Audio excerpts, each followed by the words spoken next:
Well, we now have China warning that there is a window coming up, and I think the window is worth noting because there are certain things happening in North Korea.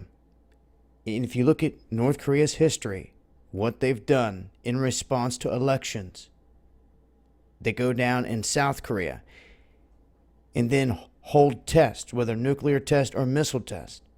That window of them doing something big right after the elections or right before has gotten smaller and smaller. Well, we have another big event coming up. We were just talking about April 15th being Kim Il-sung's birthday and a big day for that country, the Day of the Sun. Well, coming up on April 25th, there is the 85th anniversary of North Korea's army. So North Korean People's Army are going to celebrate on this day, and then all the way up to that South Korean presidential election on May 9th, they're warning this is a window in which they believe they're going to pull something off. An act of defiance.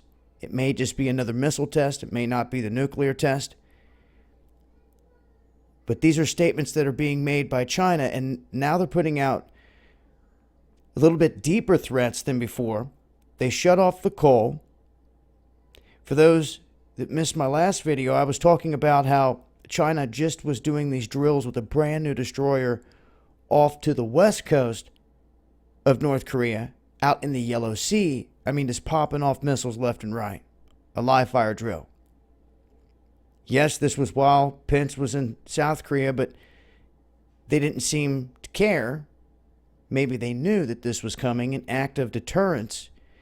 Maybe that had a little something to do with no test going down here recently. That's what they're saying. But in terms of trying to talk to North Korea, they've rejected it.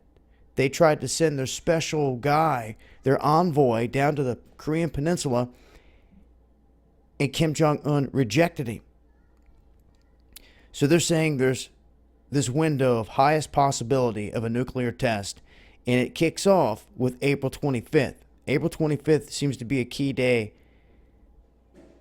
is what they're saying, because it's the anniversary of the Army. And we're just going to have to wait and see. And it's interesting because the timing, the 25th, this is also now the time that this armada should be approaching the Korean Peninsula, since they threw a head fake out there to begin with. And as the reports were being released that this thing was headed there, it actually went south, took the long way out and around Indonesia. And others are on the move as well.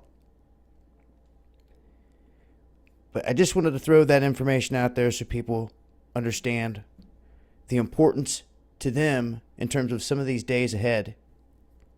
I will continue to update, and I'll leave a link in the description box. It's been Dabu7. Much love, y'all.